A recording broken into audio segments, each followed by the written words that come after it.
Thanks for that, Brother Ariel. We now have our Brother Brad come up and talk to us about Hannah. Thanks, Brother Brad.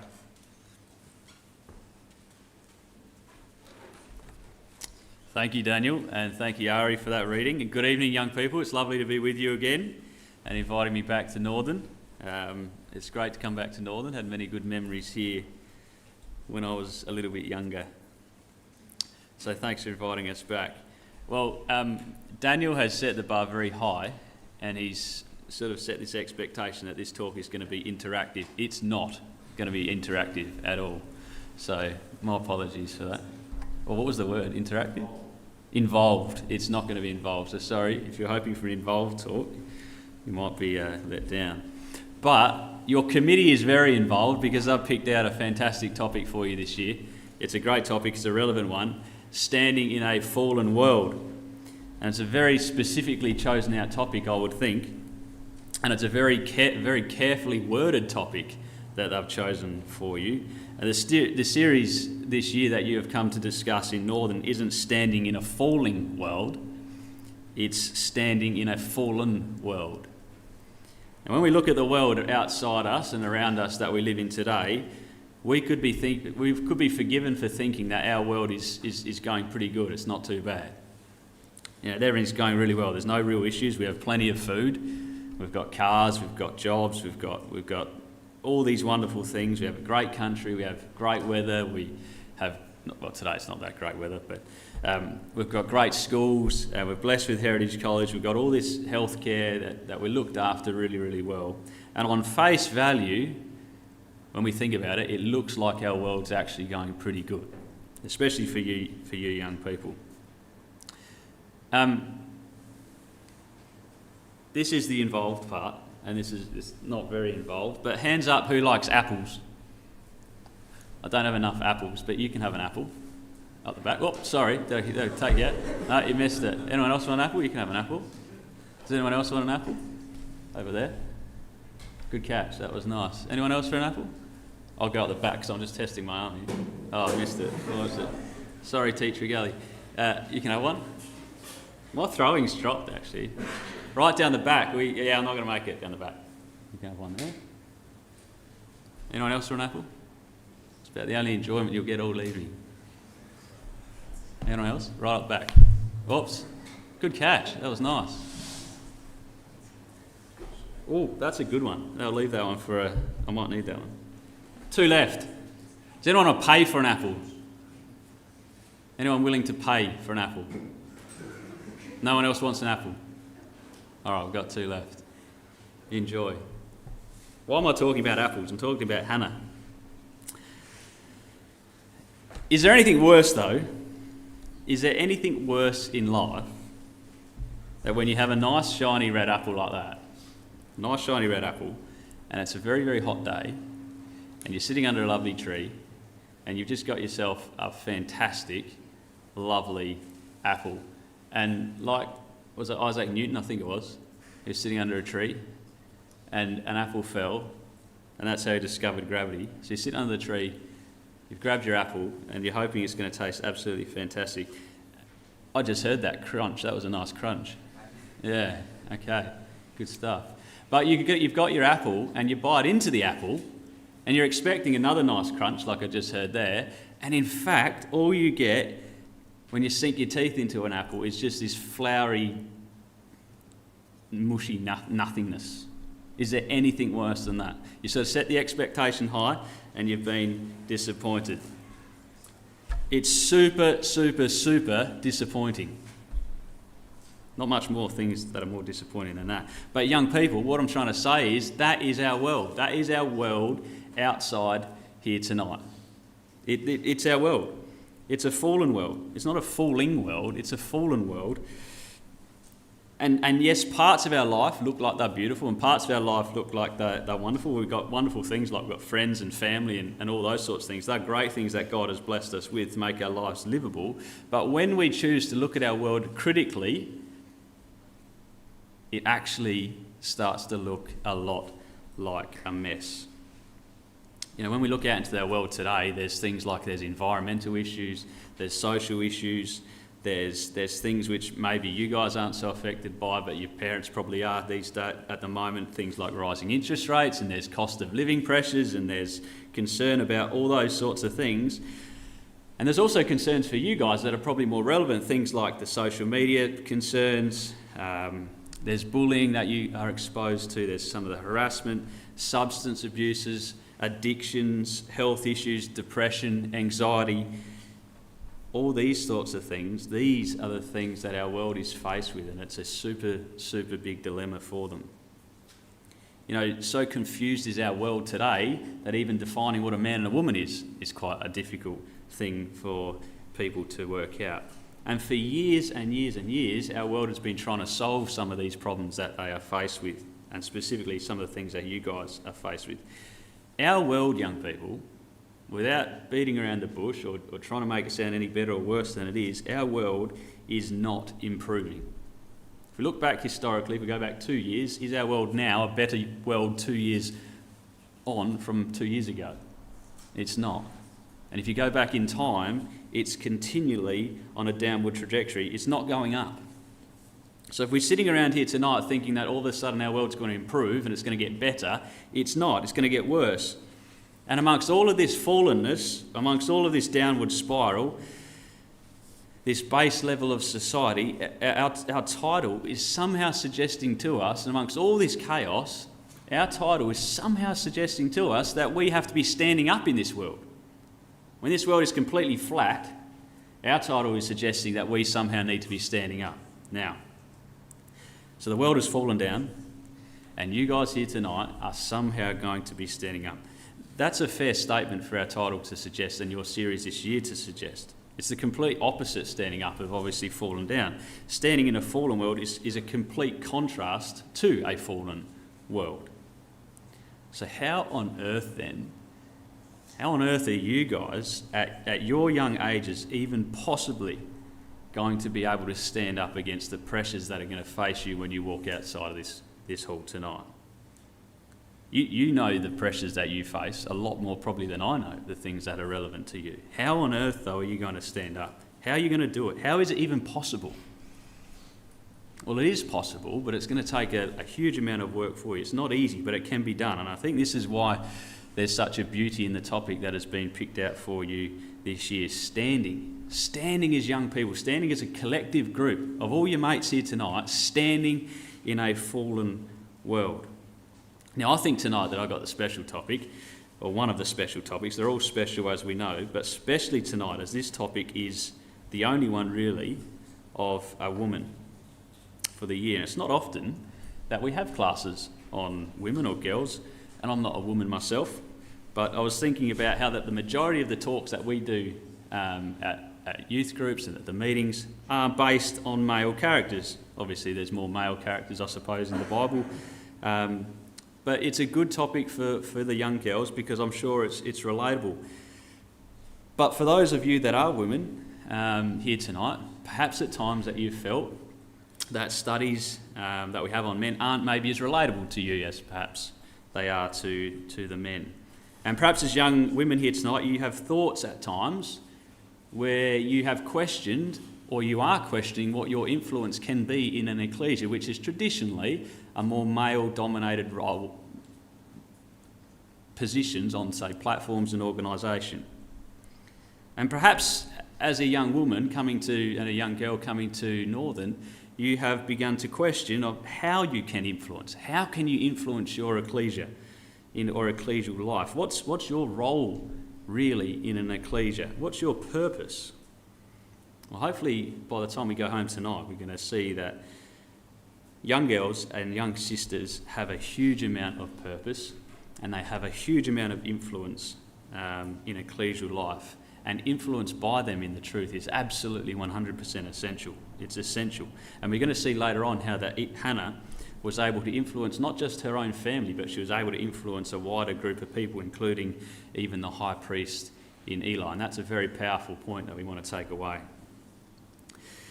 You know, without women around us, we wouldn't probably have ecclesias. And if we didn't have women in our ecclesias, probably what would happen is the men would end up killing each other because it wouldn't be able to get on. And somehow if we had ecclesias that didn't have women, they would probably be ecclesias that probably didn't have a lot of love in them, for one.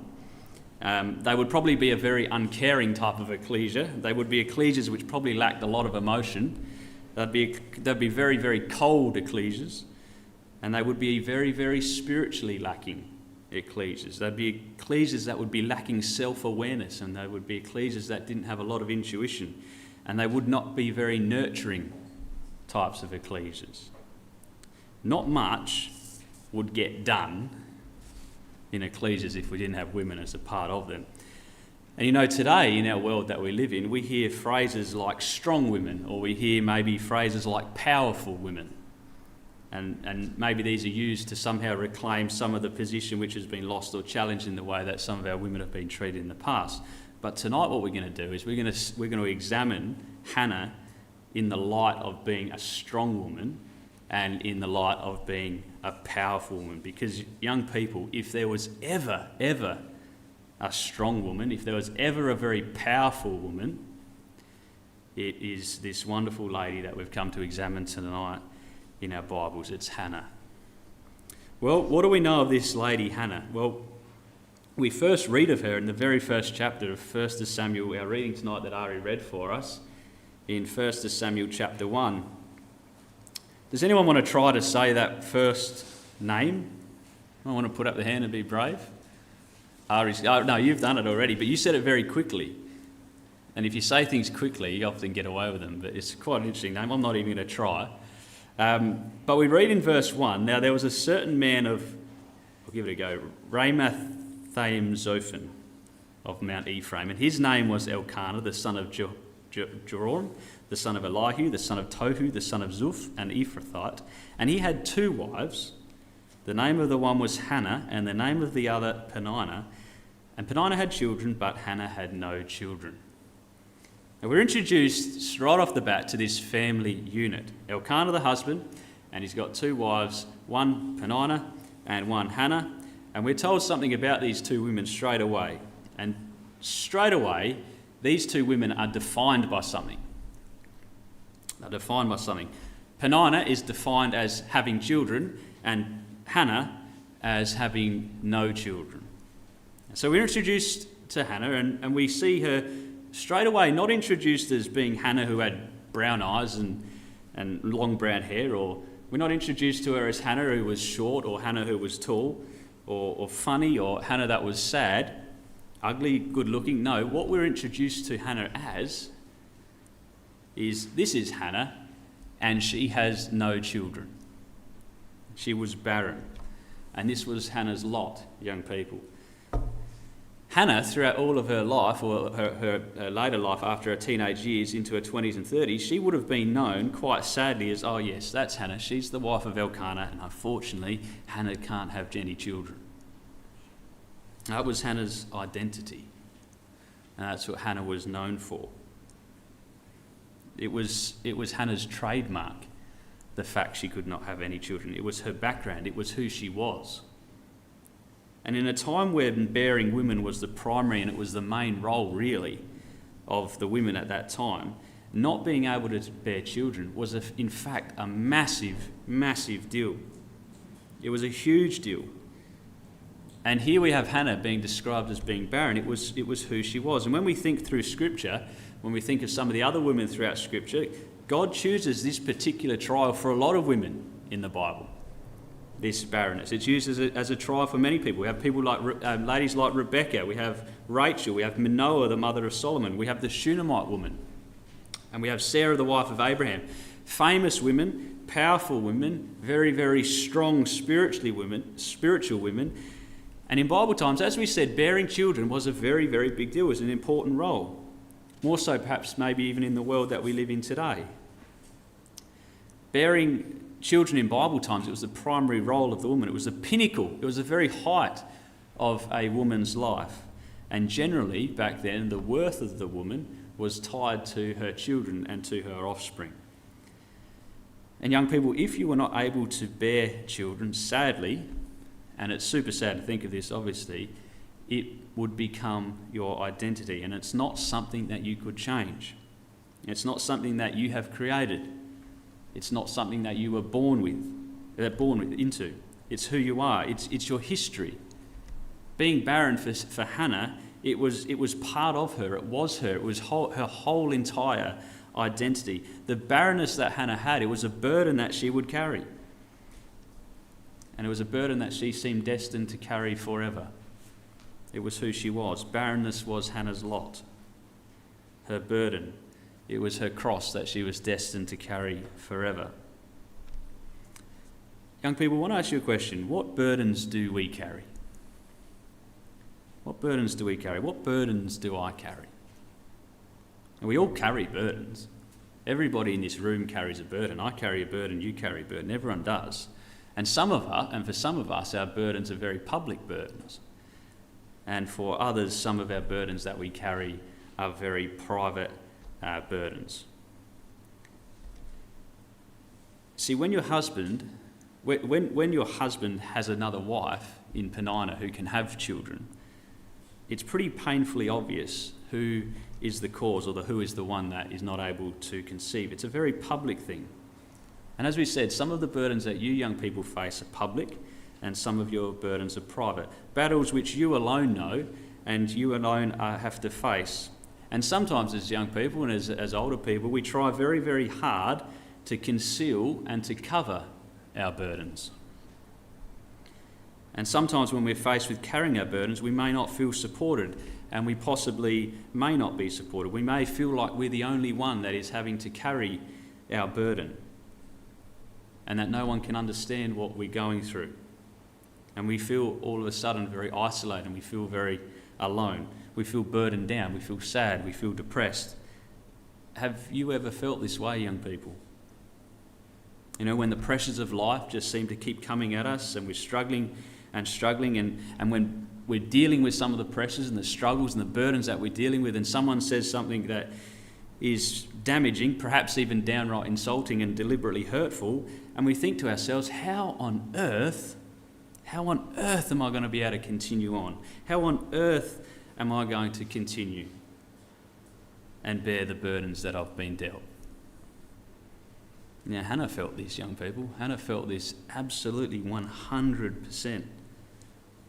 Hannah felt the weight of the burden and she felt the ridicule and the hurtful words. And we read this in verse 6. And her adversary also provoked her sore for to make her fret because Yahweh had shut up her womb. You know, this word fret, it means to crash, it means to tremble, it means to violently shake. This was the level of stress and this was the level of strain that Hannah was under. This was the pressure that Hannah was under, all because of her background, all because of her identity, all because she was quite simply a lovely lady who was not able to have children. Young people, what of our backgrounds? What of our identities? What of your identities? What of mine? How do we view each other in this youth group here at Northern? Our backgrounds, our features, our characters, our wealth, the suburb that we live in or the schools that we go to, our family name. None of these things should matter with how we are viewed by each other. Should not even come into the equation. None of these things should be considered or even influence the way that we act with each other or the way that we view each other. Our lot and our background, as Hannah's was. Our background should not define who we are or how we are treated by each other. So the message for you tonight is to go easy. Go easy, young people, on each other. Go easy on each other because sometimes we don't know the burdens that we are dealing with and sometimes we don't know the strains and the pressures and the backstory of each other. Tread carefully in your dealings one with each other because we know not all the time the battles that each of us are facing, fighting or dealing with. Go easy and go gently on each other. Well, in Olkana, we have this amazingly spiritual man. We have an amazing spiritual man. We have a man who always had God at the forefront of his mind, were the things of God. We know that because this was a man that went up to the city yearly to worship and to sacrifice unto Yahweh of armies in Shiloh, and the two sons of Eli, Hophni and Phinehas, the priest of Yahweh, were there. Each and every year, without fail, Elkanah, together with his whole family, Peninnah and her children, Hannah without her children, would make the trip all the way to Shiloh.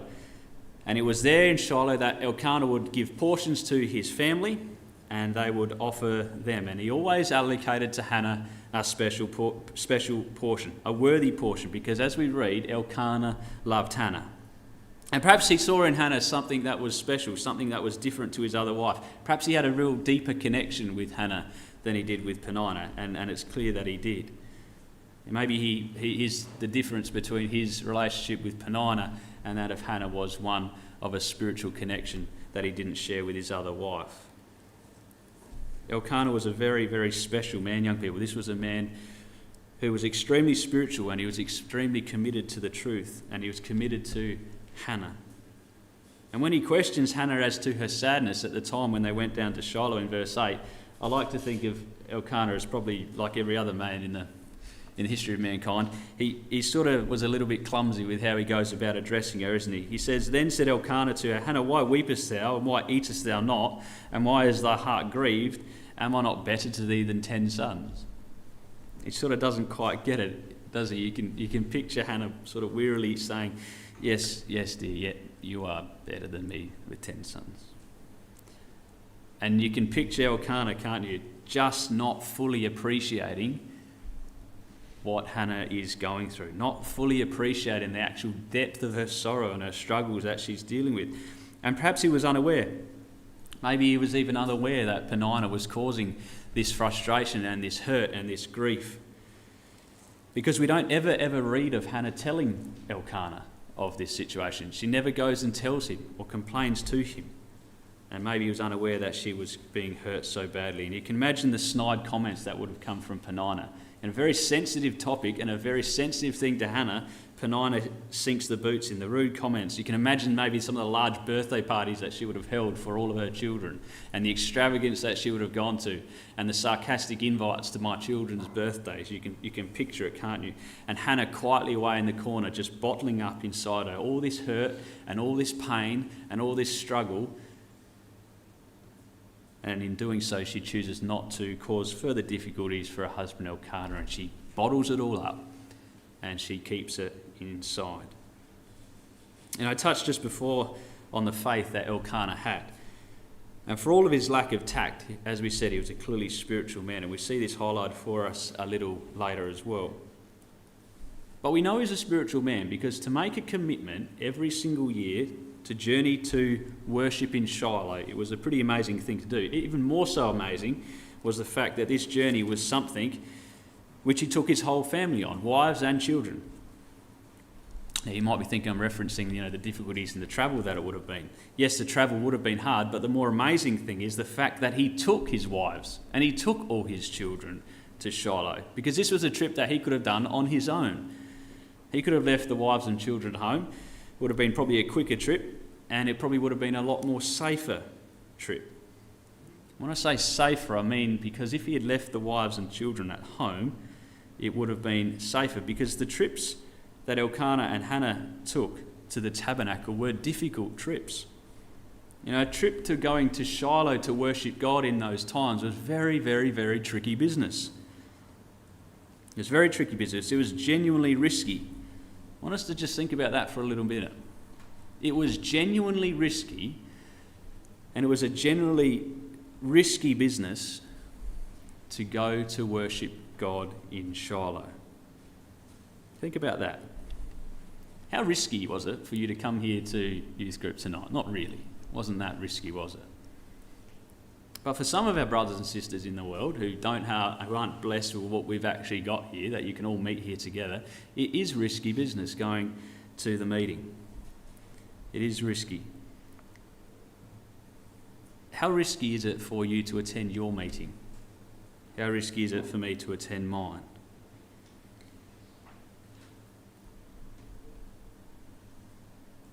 How much risk would we go to in order for us to attend our meetings?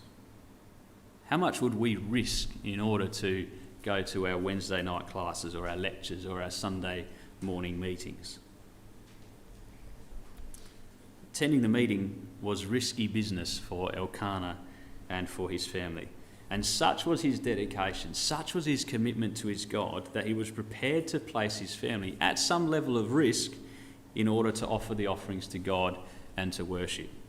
And that's dedication. That's dedication, young people. That's commitment. That is absolute commitment. Can the same be said of each of us here tonight? Can the same be said about me and you? What level of commitment do I have to my meeting? What level of commitment do you guys have to your meetings and to your youth group here, to your ecclesias? Is our commitment an Elkanah level commitment? Is our commitment an absolute 100% desire to attend the meeting? Is it a 100% desire to assemble and to worship? Would we risk harm and hurt in order to attend our meetings? And as I said, there is risk. We know this. From verse 3, it seems a bit of a bizarre addition to the verse when we think about it. We read that he goes up yearly to worship and to sacrifice unto God. And just tacked on to the end was this simple sentence that said, and the two sons of Eli, Hophni and Phinehas, the priests of Yahweh, were there. It doesn't tell us that Eli the high priest was there. It tells us that his two sons were there. Why make that point? Why mention Eli's sons? Well, it's emphasising for us the commitment of Elkanah. Come across to chapter 2, 1 Samuel chapter 2, where we read about these two sons of Eli. Reading from verse 12 of chapter 2. Now the sons of Eli were sons of Belial. They knew not Yahweh. And the priest's custom with the people was that when any man offered sacrifice, the priest's servant came while the flesh was in seething with a flesh hook of 3 teeth in his hand. He stuck it into the pan or the kettle or the cauldron or the pot. All that the flesh hook brought up, the priest took for himself. So they did in Shiloh unto all the Israelites that came hither. Unto all the Israelites that came thither. So these sons of Eli were men of sons of Belial. The word Belial speaks of something that is good for nothing. It's worthless, useless. And these men here, these sons of Eli, were pinching the very best of the offerings of God. Fancy that. It'd be something like, grabbing the collection bag when we used to do the collection bags on a Sunday and pinching all the $50 and the $20 notes out of there and then passing it down the row. These were priests. These were priests, young people, stealing from God in God's house. And more so even than this, if they faced resistance from the people that were offering their offerings to God, they forcibly took it. They took it by force. It's madness. That's the state of the nation. And it happened, as we read, to all Israelites that came to offer in the temple. So you were guaranteed, if you brought an offering to the temple, some of it was going to be pinched by the priests, the sons of Levi. Even more so, in verse 17, we read, the sin of the young men was very, very great before Yahweh. So the sin was great. These men were wicked men. They were doing completely ridiculously wicked things. And what was Eli doing about it as the high priest? Absolutely nothing. Now Eli was very old in verse 22, and he heard all that his sons did unto Israel, and how they lay with the women that assembled at the door of the tabernacle of the congregation. Eli's sons, young people, were sleeping with the women who came to the temple to offer their offerings to God. What on earth is going on in Shiloh in God's house? What on earth is going on there? And as a woman, if you're coming to the temple and you're wanting to offer something to God, imagine being faced with this in the back of your mind.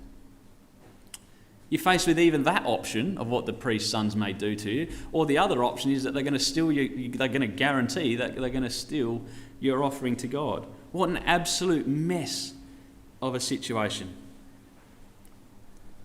And the way that it was addressed by Eli, it's not even by a slap on the wrist, it's not even that, it's a question. It says in verse 23, and he said unto them, why do you do these things? For I hear of your evil dealings by all this people. Nay, my sons, it's not a good report that I hear, it's not good. You make Yahweh's people to transgress, he says. This, young people, is the environment to which Hannah and Elkanah would travel each year. This was the environment that they would travel to and confront each year as they went to pay their respects to their God. A fallen world, young people, a fallen nation, a family fallen, collapsed into absolute sin and wickedness, sons of Belial. See, Shiloh for Hannah would have been a very sad place. Shiloh would not have been Hannah's happy place. It would have been a place of fear from the sons of Eli. It would have been a hurtful place for Hannah, for the annual taunting that would have occurred by Peninnah and the provoking.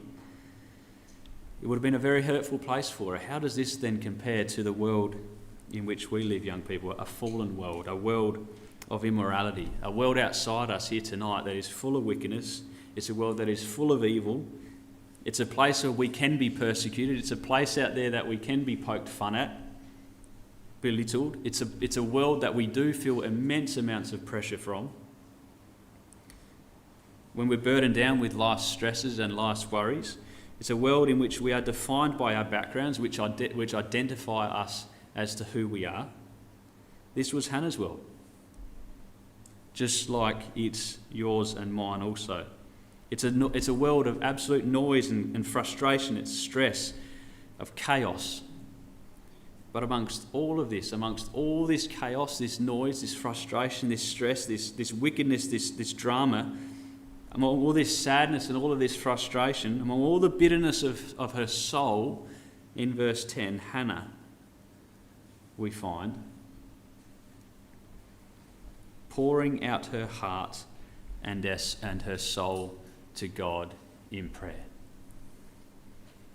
Verse 10, and she was in bitterness of soul, and she prayed unto Yahweh, and she wept sore. See, for Hannah, her way to escape from the environment that she was in, the environment that she often found herself in, was to find herself in prayer alone to her God. So how often, in a world that is fallen, in a world that encompasses us as the busyness of our lives, in a world that has difficulties that we face as young people and some of the particular challenges that come with that, how often, amongst all this noise and struggles, do we find ourselves in prayer to our God, young people? How often do we pray to our God? And prayer is an amazing thing. It's an absolutely amazing thing. And it's something which, if you're anything like me, we need to use more. We need to do more of. We don't use it enough. And prayer, young people, is free. It does not cost us a cent. And it's there for us at any time, any day, anywhere. Now, I'm sure a lot of you have got mobile phones. Hands up if you've got a mobile phone. Don't be shy. All right, so there's lots and lots of people in the audience with mobile phones. We might not be able to do this, but does anybody have in their mobile phone anybody famous's number? There's someone at the back's got someone famous. Who have you got in the back that's famous? Oh, who's that? Oh, you got an AFL footy? That's pretty good. Yeah, I couldn't hear the name. Sorry, I missed it. Can anyone better an AFL footy? Or someone at the back's got some of them. Two.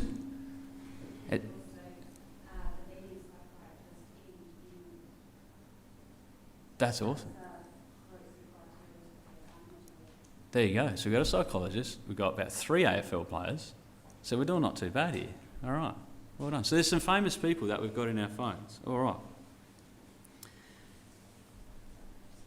What would you do if you had access to, say, somebody really, really famous? Like on your mobile phone, if you had access to someone really, really famous, like let's go like even higher than AFL players. Let's go maybe the Prime Minister of Australia. Let's go Anthony Albanese. If you had Anthony Albanese's number on your phone, or maybe King Charles, he's relevant at the moment. Not sure why, but he's relevant this weekend. Maybe you've got King Charles's number on your phone. Or even higher than that, perhaps maybe you might even have Joe Biden. He might be asleep, he might not be the most alert, but if you got his number, you've got someone pretty famous there. That would be really, really cool, wouldn't it? If you had a famous person's number on your phone. And more so, if you had this famous person's number on the phone and you were able to talk to them at any time, to just ring them up and have a chat. Imagine the things that you could get done if you had Joe Biden's number. Imagine some of the things that you'd be able to get done. Imagine the things that you could make happen. Like you could get stuff to happen really, really easy if you had someone powerful that was able to short circuit all the red tape and make changes. You'd make things approved. You'd get things happening, wouldn't you? Young people, we have something even bigger, better than this. We have access to the actual very creator of the universe. We have access to the greatest being of all time, at any time of the day or night. We have access to somebody, a being, who actually is able to make things happen and who's actually able to make lasting change in our life. We have access to him. Think about that. Think about that sort of access. Think as young people who are living in a fallen world, young people that are living in a world of chaos and noise and stress, prayer is an extremely calming blessing which we have. And it always has been through all time. Take a look at these quotes in Philippians chapter 4, verse 6. We've got, "Be careful for nothing." I'll read them out to you. "But in everything by prayer and supplication with thanksgiving, let your requests be known unto God. And the peace of God, which passeth all understanding, shall keep your hearts and minds through Christ Jesus." In 1 Peter 5, verse 7, we read, "Cast all your care upon him, for he careth for you." Psalm 9, verse 9, "Yahweh also will be a refuge for the oppressed, a refuge in times of trouble.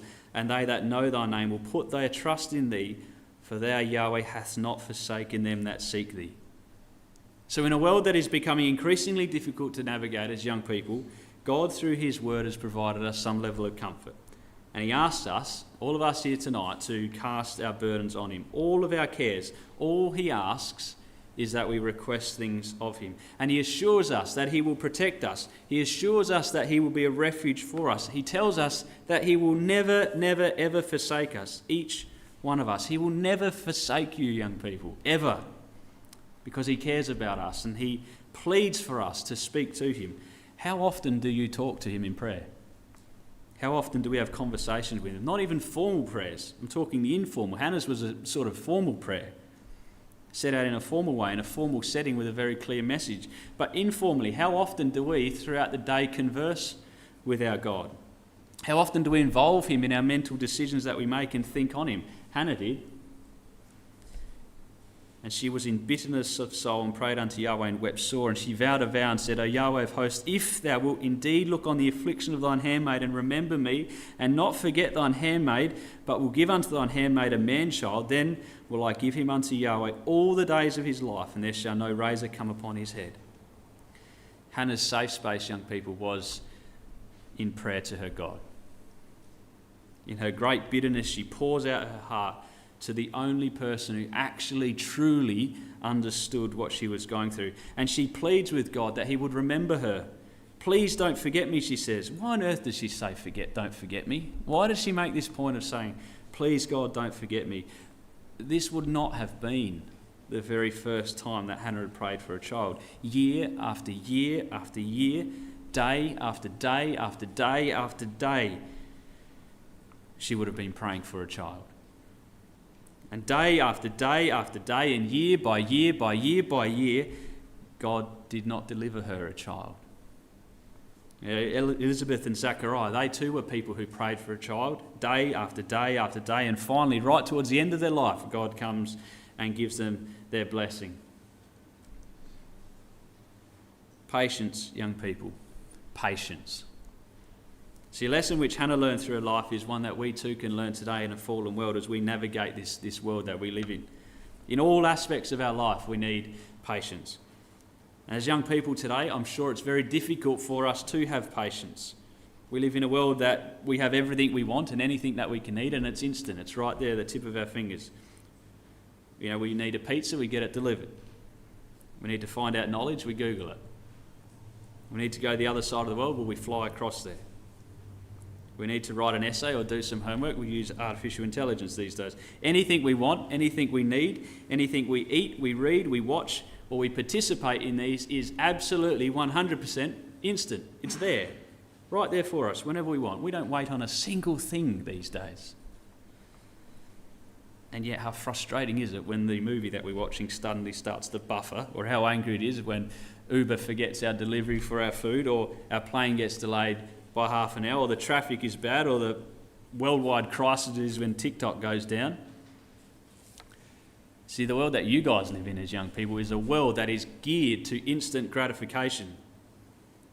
Whatever we think of today is geared for efficiency. It's to fit more in, to cram more in, to rush here, there and everywhere. And yet the lesson that we learn from Hannah is patience. Young people, at times I think we try to rush God in our lives, if you're like me. We try to think, why has this not happened yet? This is the plan. Why is that delayed? Why has Jesus not returned? Why has God allowed this to happen? Why has he not allowed that to happen? Or we might experience a painful experience. We might experience hardship. We might experience sickness, pain, and we question God and we try to make sense of his plan. And when we're faced with moments like this, or we're going through moments like this, it's very difficult for us to see and to be at peace with God's plan. A plan that seemingly at times may not have any light at the end of the tunnel. This is Hannah. You know, there's no doubt in Hannah's life there was times of frustration. There was times of anger. There would have been times of anger at her God, anger at her husband, anger at Peninnah, anger at herself for her situation.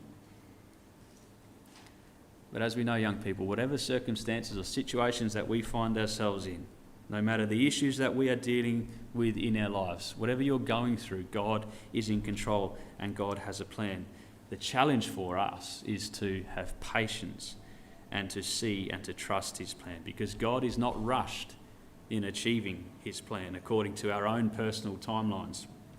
2 Peter 3 says, "But do not overlook this fact," and he says it to us tonight, "beloved, that but with the Lord 1 day is as 1,000 years, and as 1,000 years as 1 day. The Lord is not slow to fulfill his promise, as some count slowness, but is patient towards you."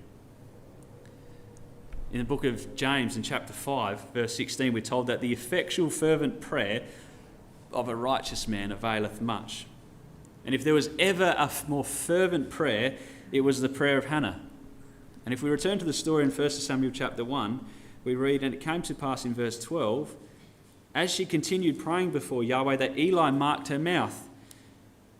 Now Hannah spake in her heart, only her lips moved, but her voice was not heard. Therefore Eli thought she was drunken.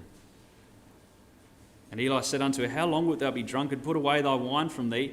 And Hannah answered and said, No, my Lord, I am a woman of a sorrowful spirit. I have drunk neither wine nor strong drink, but have poured out my soul before the Lord. Count not thine handmaid for a daughter of Belial, for out of the abundance of my complaint and grief have I spoken hitherto." How sad is it, young people, that Eli's first reaction, and this is a reflection of the time that it was, how low the nation had got to, that his first thought, when he saw someone in fervent prayer, was the very fact that he thought that she was drunk. You know, she's standing or sitting there pouring out her heart and her soul to her God, so much so that she is mistaken for being drunk until she speaks. And when she speaks, Eli realises that this woman is someone special. He realises the calibre of the woman, this powerful, strong woman that he is talking to. And Hannah was someone that was very, very special. She doesn't come across as aggressive with Eli. She doesn't respond in anger to Eli accusing her of being drunk or being falsely accused. She doesn't have a go at him for allowing her sons to perpetuate all the things that they were doing in practices. Humble faithfulness is how we would describe Hannah. And Hannah's genuineness is not lost on Eli, so much so that he blesses her in verse 17, asking that God would ultimately grant her petition. I really want to press and stress upon you, young people, the power of prayer, because it really was Hannah's trademark. In a world that we live today, it's something that needs to become our own personal trademark. A prayer is a private thing. It's not a public thing, necessarily, when we're talking to God on our own. It's a personal thing. It's a private thing. And the power of prayer is absolutely astounding. And perhaps you may have felt this power of prayer at some stage in your life, the true power of prayer. I want to highlight it for you in just 4 verses in this chapter. In verse 15, we find Hannah exceedingly sorrowful. We see Hannah weighted down with all the pressures of life. We find Hannah in an abundance of grief. In verse 15, we find Hannah a woman so worried, so stressed, so sad and lonely that Hannah is not even eating at this point. And maybe at times in your life you've felt this sort of pain too, young people. And if you can please take a look across at verse 18, we have the difference. In prayer, we can unload, we can offload, we can unload to a God who is always ready to hear us. He was a God that is always ready to help us. And she said, "Let thine handmaid find grace in thy sight," concluding her prayer, to Eli. So the woman went her way and did eat, and her countenance was no more sad. Hannah left. She'd said her prayer to God. She'd spoken to Eli, and she's left. She's eaten, and her countenance now is no more sad. That's powerful prayer, young people. That is power prayer. That's a complete change of heart. That's a complete change in fortune. This is a life now before her, which is a life of hope and expectation. It's having a peace. She's at peace now with her God. She's gone from, in verse 15, great sorrow and sadness, to in verse 18, going her way, no more sad. So young people, the message for us tonight is talk to God, talk to him. Talk to him when you're driving to school, talk to him when you're at school, talk to him at all points in your life, whether it's at work or it's at play or whatever you find yourself doing. Sing to him, young people, sing to him when you're in the shower, talk to him, communicate to him, because he wants us to talk to him. In fact, he actually pleads for us. He wants us to talk to him. The greatest being in the universe wants us to communicate with him. He pleads with us, so pray, young people. Pray, pray, and pray again. And in doing so, unloading on God, we will be able to go forward in hope and renewal. Well, we know the story, don't we? Hannah is blessed with a baby boy who she calls Samuel, and it's a great joy for her and Elkanah. And true to her word, Hannah intends to give her son to God. In verse 24, we read that after Samuel was weaned, which was perhaps a period of 5 to 6 years, Hannah takes him back to Shiloh and gives him to God. What an absolute act of faith. What a massive act of faith this is. And how many times do we say things in prayers, and when we sort of finish the prayer and we're a couple of hours or days down the track, we forget all about it and we don't follow through? Here is Hannah. She's blessed with one child, her only child, her beloved son, and she's now prepared to give him back to God. And it was such an act of faith because she knew full well what she was going to be dropping him off to. You know, when we sent our 2 girls to kindy, we made sure we checked the kindy because we were worried about the kindy. Think about what Hannah was doing when she knew what she was dropping her lovely boy off to. That's the level of concern that she would have. She knew that she was dropping her wonderful baby boy, a baby boy that was malleable, and she knew that she was going to be dropping him off into an environment where there was sexual immorality around him. She knew that she would be dropping him off to an environment that he was going to be exposed to thieves, vile language, crude humour. She knew that her baby boy was going to be exposed to blasphemy, to cursing. She knew her baby boy was going to be living in a fallen world, young people. How on earth was he going to survive this? How on earth would he survive the fallen world of Shiloh? How on earth would he go through this world unscarred? Well, it was the same method that Jochebed used with Moses. It was the same method that Jacob used with Joseph. And we're told in Proverbs 22 to train up a child in the way he would go, and when he was old, he would not depart from it. You know, Hannah had 5 years perhaps, 5 years to instill in her little boy the things of God, the stories, the lessons, the intense preparation that she would have been going through. Each day we can imagine her using every minute of every day to drill into her son all the wonderful lessons and the stories, a diligent effort to have him prepared to face the fallen world. How then do we as young people face the fallen world? How do I prepare to face the fallen world each day? Well, it's the same way that Samuel was prepared. Through hearing the Bible stories, it's the same way that Jochebed taught Moses. It's through the promises, being taught the wonderful hand of God working in his mother's life and through the Bible. How do we prepare? You know, Moses' mother had a very few years with her son Jacob, a few more, Hannah perhaps 5, and the seed was sown. But if we learn anything tonight from the life of Hannah, it was not just the 5 years of intense training that she would have relied on. In fact, knowing Hannah as we do tonight, she didn't rely on anything that she did. Her reliance entirely was on God. Think about the amount of prayers that this wonderful woman of faith and prayer would have offered to God every single day, offering prayers for her son as he was in Shiloh. It's an amazing woman of faith, faith on par with that of Abraham, who too knew the feeling of offering his son, and God himself, that of our Lord Jesus Christ. So when we go out into the fallen world, young people, what is it that keeps us standing? We spoke last week at Suburban about what is our motivation. When we go into the fallen world, what motivates us? What motivates you and what motivates me? What motivates Samuel? What motivated Moses? What motivated Joseph? There was only one thing that motivated them, and that was out of a love for their God. See, if you guys here tonight are motivated out of a love for your parents in this world, you're going to fail. And if you're motivated by pleasing your mates, you're going to fail. And if we're motivated out of pure, raw fear of our God, and if we're scared of our God, then we'll probably fail too. Our motivation and the reason why we do things needs to be based out of a love for our God and wanting to please him. And the way that we have developed our love is through his word. It's through reading, and it's through hearing, and it's about teaching from the parents and our uncles and aunties. This is the sound motivation that we need to motivate ourselves for, which will see us, like Samuel, Joseph, and Moses, be able to stand in a fallen world. See, Hannah demonstrated her faith through obedience, even when it meant a huge personal sacrifice for her. She may not have understood God's plan for a little boy in its entirety, but she trusted it. And sometimes as young people, we too don't understand God's full picture. And we struggle to see the plan of God through the haze of a world which is so confusing and so attractive all at the one time. But just as Hannah did, we too need to trust in our God and in his plan and communicate with him through prayer. Because however, eventually God's prayer will start to make some sense.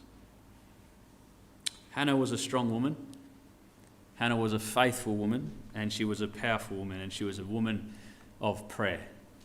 And we have another wonderful prayer recorded for us in chapter 2.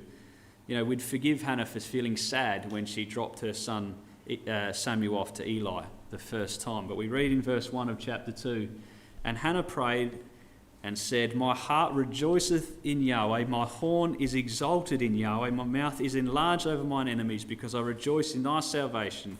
There is none holy as Yahweh, there is none beside thee, neither is there any rock like our God." So we leave Hannah tonight, young people, rejoicing. Her heart is overflowing with joy at the blessings of God. She's dropped off her baby boy to Eli, her only son, her beloved son, and she's dropped him off into an evil and a wicked world. She's dropped him off into a place of wickedness, a place with which she had no control, a scary world, and we leave Hannah very, very excited in her God. How does a woman, a mother, drop off a 5-year-old boy into the world knowing that she would see him once a year and be able to return home to her home rejoicing? How does a woman leave her precious son in the world? How does a mother leave her child alone in a fallen world and leave in a state of happiness and joy? Well, the answer is given for us fittingly in her prayer in verse 7. "Yahweh maketh poor and maketh rich, and he bringeth low and lifteth up. He raiseth up the poor out of the dust and lifted up the beggar from the dunghill, to set them among princes and to make them inherit the throne of glory. For the pillars of the earth are Yahweh's, and he sets the world upon them. He will keep the feet of his saints, and the wicked shall be silent in darkness, for by strength shall no man prevail. The adversaries of Yahweh shall be broken to pieces. Out of heaven he shall thunder upon them. Yahweh shall judge the ends of the earth, and he will give strength to his king and exalt the horn of his anointed." This was an amazing prayer, young people. Hannah stood in a fallen world through her strong connection to her God and through prayer. Samuel stood firm in a fallen world through a strong connection to his God and through prayer. And tonight, young people, as we move forward in our service to our God, as we too, as a youth group, stand tall, upright, we all stand strong in a fallen world, we too will stand firm, strong and tall. If, like Samuel and like our dear friend Hannah that we've learnt of tonight, we communicate to our God. Because in our God we have someone on whom we can upload all of our worry, we can upload all of our cares, all of our stress, all of our concerns, all of our cares, all of our worries, all of our stress, all of our failings, and we can upload them to him. And in a world which is becoming increasingly more difficult to navigate for you young people, God, through his word, he provides us comfort. And he asks every single one of us here tonight to cast everything on him, to throw everything on him, to lay it all on top and on his shoulders, because he cares. And he asks us to request things of him. He assures us that he will protect us. He assures us that he's going to be a refuge for us. He tells us that he will never, never, ever, ever, ever forsake us. Each one of us here tonight, he cares of. He will never, ever, ever forsake you, young people, because he cares about you and he pleads for us. He pleads with us to speak to him. So, young people, pray to him, because he's waiting to listen to you with an open ear.